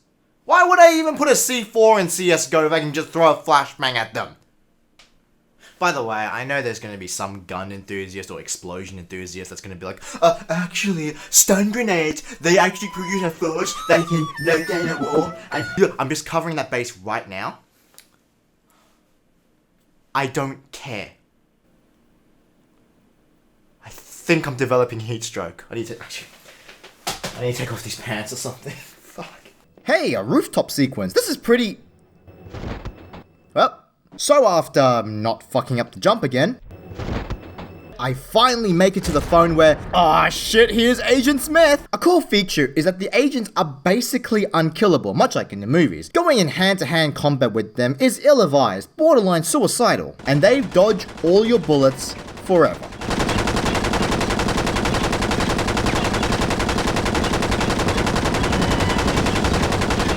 I will give this game credit where it's due. I haven't played a game which plays an integral part of a movie series, and not just some add-on like Lord of the Rings: The Third Age. It's just unfortunate that it's marred by clunky controls and less than appealing visuals. Sure, the animation during the cutscenes are pretty funny, but the AI and stiff animations and gameplay sure don't give you much to go by, even during the more tense scenes. There is variety though.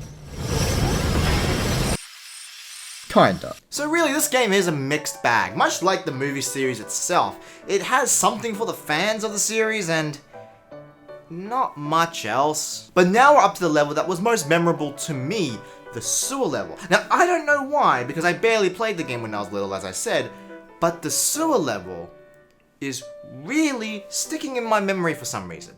I don't know why, so let's figure it out, shall we?